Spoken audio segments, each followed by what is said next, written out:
All right. Flight 2. Courtney Cleeny. Courtney Cleeny is a very good looking, I guess, hot, I would have to say. I mean, I'm 50, but she's fabulous. She is a Instagram model with, I think, 2 million followers. If you go to her Instagram, she works under the name of Courtney Taylor. Now I'm becoming like a promoter for her.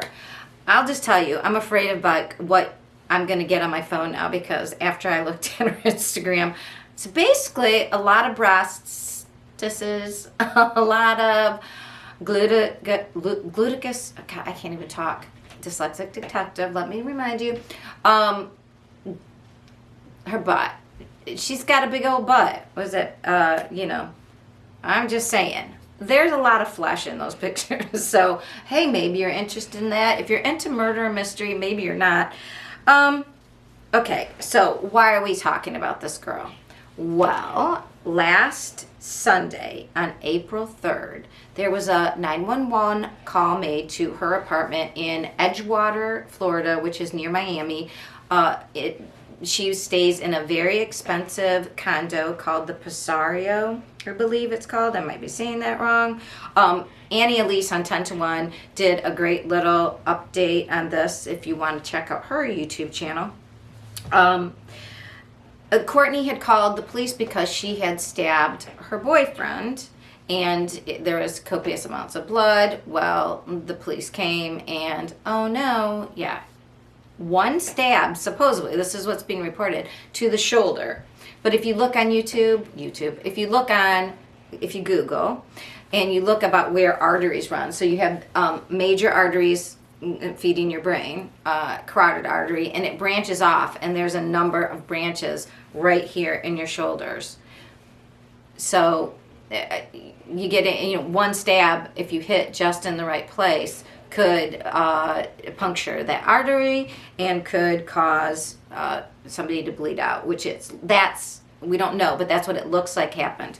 So, and TMZ got some video from somebody shooting a building over, and she was sitting on the floor, and she's, it looks odd to me because, yes, there's blood all over her, but she lets the dogs lick it off her face or something. It's very, maybe she's just calming her dogs. And there's this big comforter over something. So she's in her bedroom, and she's sitting on or near her balcony or the bedroom, and she's handcuffed. So there was some question as to, did this altercation take place in the parking lot? Because they said his body was near some Mercedes and blah, blah, blah.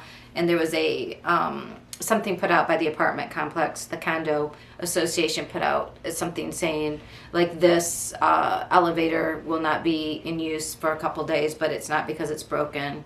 They didn't say because of the murder, but whatever.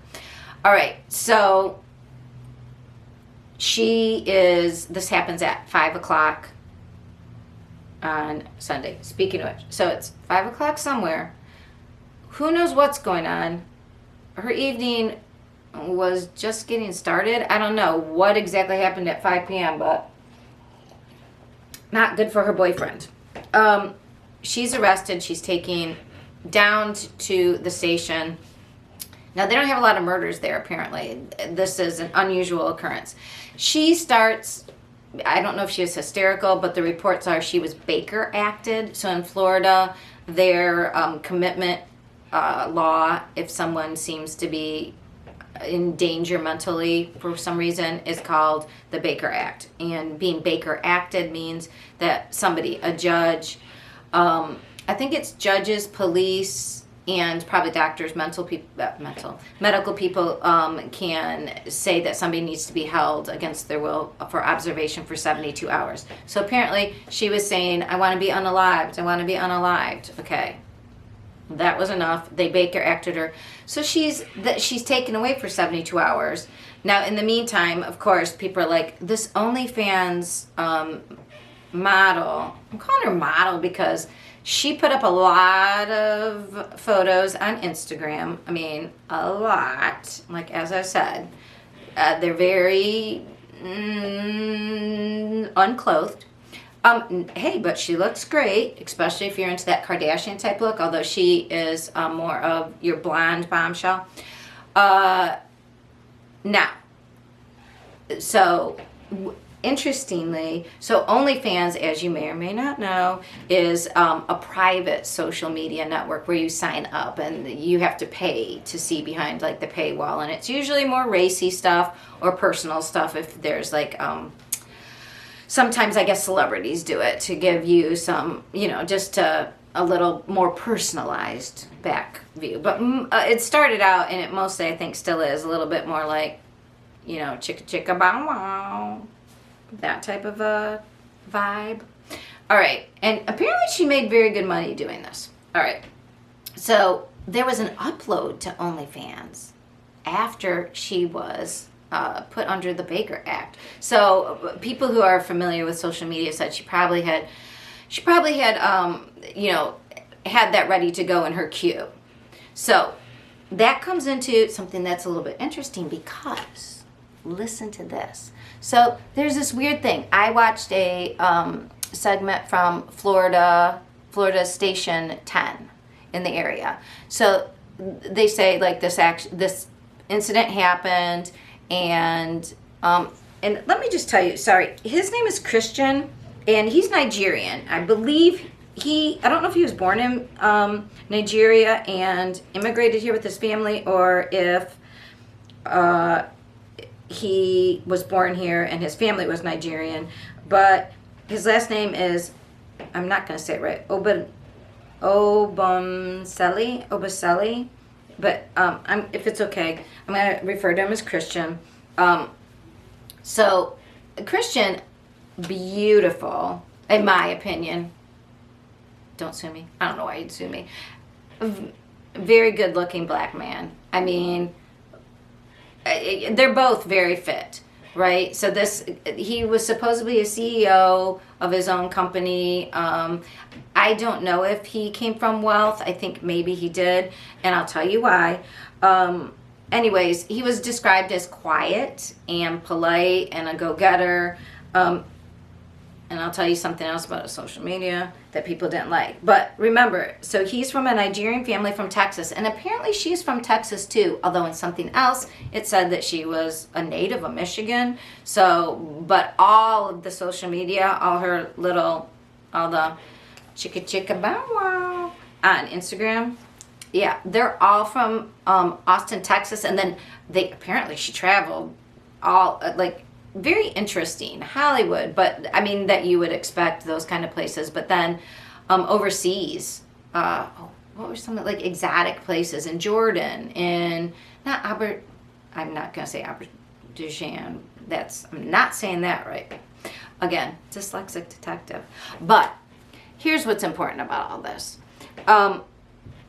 Their friends that were interviewed on this Florida 10 show said, well, they seemed, these are three friends who went out with them, said they went to dinner with them, they were socialized with them regularly, and said, yeah, they did have some problems, but they said she was known to get a little, if you're on the Podbean, you can't see, but I'm taking a sip of my True Crime Grapevine wine. And she was the one who, I guess, got a little handsy and violent with him.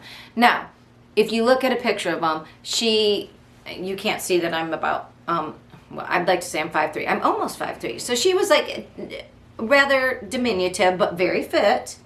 But he was like 6'4", really fit. I mean, so unfortunately in our society, we all know it's not right for anybody to lay hands on anybody else. And it doesn't matter if you're a small woman and, just because a guy's a guy, it doesn't mean you're allowed to smack him around and he has to take it, right?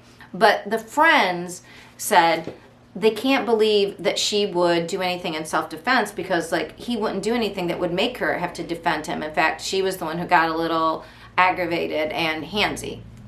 All right. Now here's, again, you're getting this from the grapevine, so just FYI, in my opinion. But then there's this other guy, and he's in the written part of the Florida 10, they just say was an unidentified neighbor who said, oh yeah, but I saw from like my condo, I saw him hit her like the week before, and I couldn't tell if it was open hand or close hand, but I know he was hitting her. Okay, dude, looked like what I would describe, no offense, like a Guido. I don't know. I did not like the vibe that A, he didn't give his name, and B, he's looking from these other apartments, which unlike TMZ, you're not like how is he seeing into these are very fancy apartments, so they're not like apartments in a tenement where you're like one on top of the other where you can see right across the way. So I'm wondering if he's going to come up later as somehow associated. I don't know. Seems weird. Was he stalking her? Was he watching her because she was hot? I don't know. He was far away. Maybe what he saw was somebody like grabbing hands. Like if you've ever seen a man and a woman fight, if the girl starts smacking, sometimes the guy will, stop them like this, which could look from far away, right? Like, all right. And the only reason I'm giving Christian the benefit of the doubt is this. So they moved from Austin, right? So she's Baker Act, and then the news starts looking into their background. And I don't have a problem with anybody using what they got to get what they want in any way. That is the way of the world. I'm not disparaging anybody who goes on OnlyFans. That is cool. You do you, boo. But, so, the people that know them in Miami say that she was the aggressor. Then we look back. So now stuff is coming out about what happened in Texas. Well, this is interesting. She was supposed to be back in Texas, I believe it was on Monday, yesterday, for a preliminary pretrial hearing on a DUI charge. And it wasn't just a regular, DUI charge. Apparently, she, whatever precipitated this whole DUI in Texas, she had a, one of those little, you have to blow to make your car start. So it seems a little more serious. And then there's also reported that in Texas, she had some altercation involving a vehicle, and the vehicle was damaged, and the woman is claiming that she was hurt. She was sued in 2018 by a woman, and it was settled out of court. And then there's some more chitter chatter from friends in Texas. Okay, look, she gets a little, she drinks, takes some substances, gets a little cray-cray. And, have we all been there? Have we all had too much to drink and then maybe been out of control? Maybe. But this seems, just in my opinion, just allegedly, to be a pattern. So now, back to the dead boyfriend, her attorney is saying, look, she was defending herself. She had thrown him out of the apartment. She didn't want anything to do with him. They had a tumultuous relationship, and she just was defending herself. Okay. Now let's look at the people who know them, and let's look at her background. I don't know what happened. None of us do. And I guess we will find out if she's charged. Because right now, she was arrested that day, but then she was Baker Act, and then she is not charged because Florida is looking to see, they have to really look at that defense. Was she defending her home? Because it was, I think she might have signed for the apartment because with her OnlyFans, she was super wealthy. I don't know who signed the lease.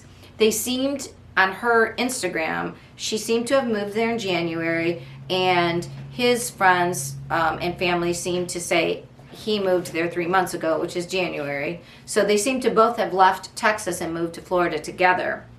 So yes, their relationship was tumultuous, but what we know in facts is that this man was stabbed once by his girlfriend that he lived with. And we don't know. Oh, the other thing that's on the grapevine, just on the DL. So apparently in Florida, the police were saying, yeah, we were called there on April 1st. Now again, so there's like reporting, this is not official police. Somebody reported that the police said, so take that with a grain of salt, because what police person said this and whatever, that they were there that Friday, April 1st. And that they saw bruises on her body. Now, here's all I'm saying about that. All right, there was bruising on her body. Were there bruises on all her uploaded stuff, especially the stuff that was uploaded? And what I am saying here is we don't know whose story is correct. And when we play into tropes of things related to race or gender about who might be a victim and who might be the perpetrator, we often fall into stereotypes.